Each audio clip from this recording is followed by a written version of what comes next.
আসসালামু আলাইকুম। Tabassum healthy recipe চ্যানেলে সবাইকে স্বাগত জানাচ্ছি।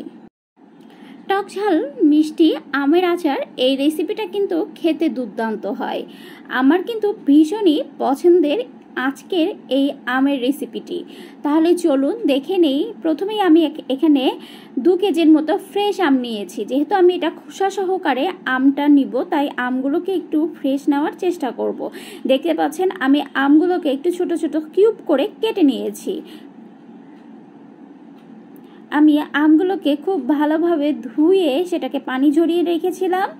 এখন আমি মশলাগুলো রেডি করে নিচ্ছি। প্রথমেই আমি রসুন থেতো করে নিয়েছি, তার সাথে নিয়েছি সরিষা বাটা, 5 ফোড়ন গুঁড়ো আর মৌরি গুঁড়ো। সবগুলো শুকনো উপকরণগুলো কিন্তু আমি ভেজে গুঁড়া করে নিয়েছি। এ পর্যায়ে আমি চুলাতে ফ্রাই প্যান বসিয়ে দিলাম।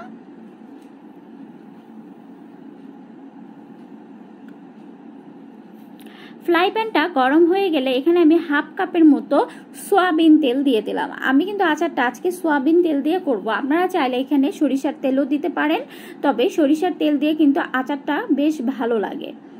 আমি তার সাথে দিয়ে দিলাম তেজপাতা আর দারচিনি। এখন আমি রসুন থেতোটা দিয়ে দিচ্ছি।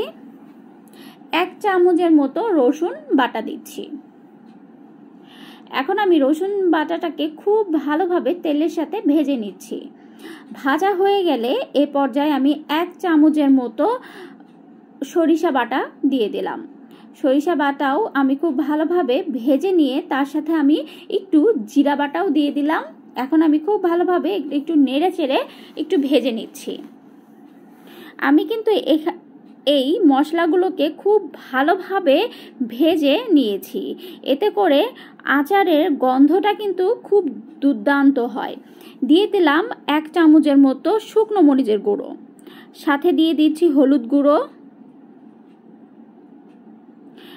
আবারও বেশ কিছুক্ষণ সবগুলো মশলা তেলের মধ্যে একটু ভেজে নিয়ে মশলাটা খুব ভালোভাবে কষিয়ে নিলাম। দেখেন আমার কিন্তু মশলা থেকে উপরে তেল ভেসে উঠছে। এ পর্যায়ে আমগুলো ঢেলে দিচ্ছি। এখন আমি খুব ভালোভাবে আম আর মশলাগুলোকে মিক্সড করব। সবগুলো উপকরণ একসাথে আমি বেশ কিছুক্ষণ নেড়ে চেড়ে একটু ভেজে নিলাম। ভাজা হয়ে গেলে আমি এখন একটু গুড় দিয়ে দিচ্ছি। আমি এখানে 2 কেজির মতো আম নিয়েছি। আমি গুড় দিয়ে দিচ্ছি এখানে প্রায় 800 গ্রামের মতো। গুড়টা দেওয়ার পরে আম আর গুড়কে খুব ভালোভাবে মিক্সড করার জন্য আমি একটা ঢাকনা দিয়ে ঢেকে দিলাম। এতে করে গুড়ের আর আমের ভিতরকার একটা পানি বের হবে। দেখতে পাচ্ছেন আমি আপনাদের একটু সুবিধার্থে দেখিয়ে দিচ্ছি ঠিক কতটা গুড় থেকে পানি বের হয়েছে। এই পানিটা দিয়েই কিন্তু আমটা মূলত সিদ্ধ হয়ে যাবে।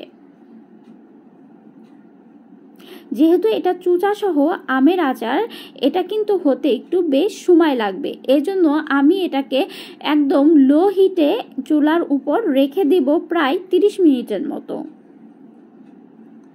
যাতে করে আমটার ভিতরে আস্তে আস্তে সিদ্ধ হয় এবং চোচাগুলো নরম হয়। এ পর্যায়ে আমি প্রথমেই দিয়ে দিলাম ভেজে রাখা 5 ফোড়নের গুঁড়ো,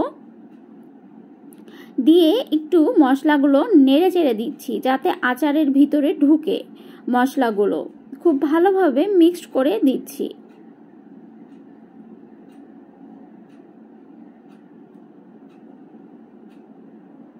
দিয়ে দিচ্ছি সামান্য করে একটু রসুন, আস্ত রসুন। এটা অপশনাল, আপনারা না চাইলে নাও দিতে পারেন।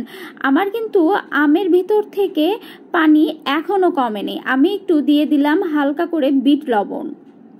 দেখতে পাচ্ছেন আমার কিন্তু আস্তে আস্তে আমের ভিতর থেকে যে রসটা সেটা বের হয়ে আচারগুলো কিন্তু খুব সুন্দরভাবে একটা জুসি ভাব হয়ে এসেছে। আমার কিন্তু আচার প্রায় হয়ে এসেছে। আপনারা এ পর্যায়ে কিন্তু আচারটা নামিয়েও ফেলতে পারেন।